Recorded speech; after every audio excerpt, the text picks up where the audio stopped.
ಕರಾವಳಿಯ ಸಾಂಪ್ರದಾಯಿಕ ಮೀನುಗಾರಿಕೆಗೆ ಸೀಮೆ ಎಣ್ಣೆಯ ಆಧಾರ.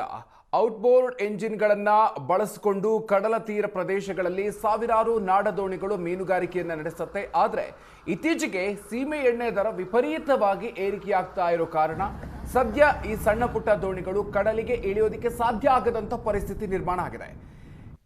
ಕೆಲ ವರ್ಷಗಳ ಹಿಂದೆ 35 ರೂಪಾಯಿಗೆ ಸಿಗ್ತಾ ಇದ್ದಂಥ ಸೀಮೆ ಎಣ್ಣೆ ಈಗ 65 ರೂಪಾಯಿಗೆ ಏರಿಕೆ ಆಗಿದೆ.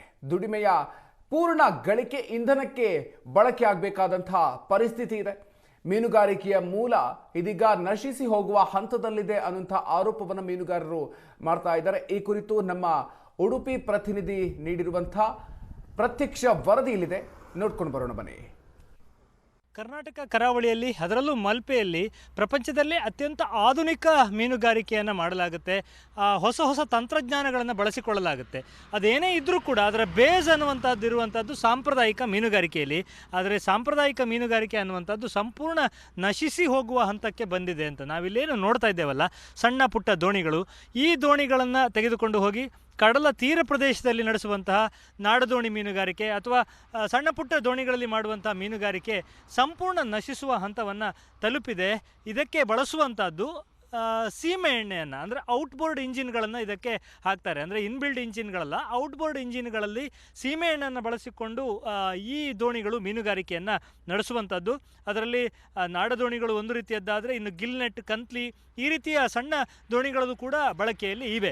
ಈಗ ಸಮಸ್ಯೆ ಏನಪ್ಪ ಅಂದರೆ ಸೀಮೆ ಎಣ್ಣೆಯ ಒಂದು ಕೊರತೆ ಉಂಟಾಗಿರುವಂಥದ್ದು. ಕಳೆದ ವರ್ಷ ಸೀಮೆ ಎಣ್ಣೆಯ ಲಭ್ಯತೆಯಲ್ಲಿ ಕೊರತೆ ಇತ್ತು, ಸೀಮೆ ಎಣ್ಣೆ ಹಣ ಕೊಟ್ಟರೂ ಸಿಗ್ತಾ ಇರಲಿಲ್ಲ ಅನ್ನುವಂಥದ್ದು. ಆದರೆ ಈ ವರ್ಷ ಸೀಮೆ ಎಣ್ಣೆಯ ಲಭ್ಯತೆ ಇದೆ, ಆದರೆ ದರ ಸಿಕ್ಕಾಪಟ್ಟೆ ದುಪ್ಪಟ್ಟು ಏರಿಕೆ ಆಗಿದೆ ಅಂತ. ಸಬ್ಸಿಡಿ ದರ ಸಹಿತ ಲೀಟ್ರಿಗೆ 35 ರೂಪಾಯಿಯಲ್ಲಿ ಸಿಗ್ತಾ ಇತ್ತು ಸೀಮೆ ಎಣ್ಣೆ, ಆದರೆ ಸಂಪೂರ್ಣ ಸೀಮೆ ಎಣ್ಣೆಯ ಸಬ್ಸಿಡಿಯನ್ನು ರದ್ದು ಮಾಡಲಾಗಿದೆ. ಇದರಿಂದ 65 ರೂಪಾಯಿಯವರೆಗೆ ಕೊಟ್ಟು, ಪ್ರತಿ ಲೀಟ್ರಿಗೆ ಕೊಟ್ಟು ಮೀನುಗಾರಿಕೆಯನ್ನು ಮಾಡಬೇಕಾಗುತ್ತೆ.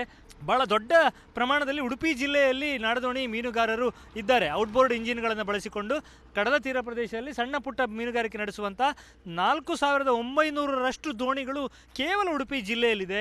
ದಕ್ಷಿಣ ಕನ್ನಡ ಜಿಲ್ಲೆ ಅಂತ ತಗೊಂಡ್ರೆ ಭಾಳ ಕಡಿಮೆ, 1350 ಮಾತ್ರ ಇರುವಂಥದ್ದು. ಉತ್ತರ ಕನ್ನಡ ಜಿಲ್ಲೆಯಲ್ಲಿ ಸುಮಾರು 1940ರಷ್ಟು ದೋಣಿಗಳು ಕಾರ್ಯಾಚರಿಸುತ್ತವೆ. ಅಂದರೆ ಉಡುಪಿ ಜಿಲ್ಲೆಯಲ್ಲೇ ಅತಿ ಹೆಚ್ಚು, ಅದರಲ್ಲೂ ಮುಖ್ಯವಾಗಿ ಗ್ರಾಮೀಣ ಭಾಗದಲ್ಲಿ ಕುಂದಾಪುರ, ಬೈಂದೂರು ತಾಲೂಕಿನಲ್ಲಿ ಅತಿ ಹೆಚ್ಚು ನಾಡದೋಣಿಗಳು ಇರುವಂಥದ್ದು. ಈ ಬಗ್ಗೆ ಅನೇಕ ಬಾರಿ ಬೇಡಿಕೆ ಕೊಟ್ಟರೂ ಕೂಡ ಯಾವುದೇ ಪ್ರಯೋಜನ ಆಗಿಲ್ಲ ಅನ್ನುವಂಥದ್ದು ಬಹಳ ನೋವಿನ ವಿಚಾರ. ಸಾಂಪ್ರದಾಯಿಕ ಮೀನುಗಾರಿಕೆ ಉಳಿದ್ರೆ ಮಾತ್ರ ಬಡ ಮೀನುಗಾರರು ಬದುಕೋದಕ್ಕೆ ಸಾಧ್ಯ. ಇಲ್ಲಾಂದರೆ ಕೇವಲ ಮತ್ಸ್ಯೋದ್ಯಮಿಗಳು ಮಾತ್ರ ಬದುಕುವುದು. ದೊಡ್ಡ ಇನ್ವೆಸ್ಟ್ಮೆಂಟ್ ಮಾಡಿ ದೊಡ್ಡ ದೊಡ್ಡ ಬೋಟ್ಗಳಲ್ಲಿ ಮೀನು ಹಿಡಿದು ಅಲ್ಲೂ ಕೂಡ ನಷ್ಟ ಆಗ್ತಾ ಇದೆ. ಆದರೆ ಆ ನಷ್ಟವನ್ನು ಸಹಿಸಿಕೊಳ್ಳುವಂಥ ಶಕ್ತಿಗೆ ಅವರಿಗೆ ಇರುತ್ತೆ. ಆದರೆ ನಾಡದೋಣಿಯವರಿಗೆ ಆ ಶಕ್ತಿ ಕೂಡ ಇರೋದಿಲ್ಲ, ಸುಧಾರಿಸಿಕೊಳ್ಳುವ ಅವಕಾಶ ಕೂಡ ಇರೋದಿಲ್ಲ. ಪೆಟ್ರೋಲ್ ಇಂಜಿನ್ಗೆ ಇದನ್ನು ಶಿಫ್ಟ್ ಮಾಡಬೇಕು ಅನ್ನುವಂಥದ್ದು ಸರ್ಕಾರದ ಸಲಹೆ ಇರುವಂಥದ್ದು. ಯಾಕಂದರೆ ಸೀಮೆ ಎಣ್ಣೆಯ ಲಭ್ಯತೆ ವರ್ಷದಿಂದ ವರ್ಷಕ್ಕೆ ಕಡಿಮೆ ಆಗ್ತಾ ಇದೆ. ಪೆಟ್ರೋಲ್ ಶಿಫ್ಟ್ ಆದರೆ ಹೇಗೆ ಬದುಕುವುದು?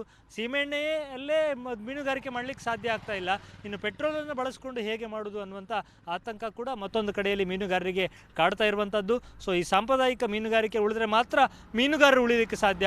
ಆದ್ದರಿಂದ ಮತ್ತೆ ಆ ಸಬ್ಸಿಡಿ ದರದಲ್ಲಿ ಸೀಮೆ ಎಣ್ಣೆ ಲಭ್ಯ ಆಗುವ ಹಾಗೆ ಮಾಡಬೇಕು ಮತ್ತು ಸೀಮೆ ಎಣ್ಣೆಯ ದರದಲ್ಲಿ ಒಂದಿಷ್ಟು ಕುಸಿತ ಕಂಡ್ರೆ ಮೀನುಗಾರರು ಬದುಕಬಹುದು, ಮೀನು ಸಿಗಬಹುದು, ಅವರು ತಿನ್ಬೋದು, ಅದರ ಮಾರಾಟವನ್ನು ಕೂಡ ಮಾಡಬಹುದು ಅನ್ನುವಂಥದ್ದು. ಉಡುಪಿಯಿಂದ ಕ್ಯಾಮ್ರಾಮನ್ ಹರೀಶ್ ಜೊತೆಗೆ ಶಶಿಧರ ಮಾಸ್ತಿ ಬೈಲು, ಏಷ್ಯಾನೆಟ್ ಸುವರ್ಣ ನ್ಯೂಸ್.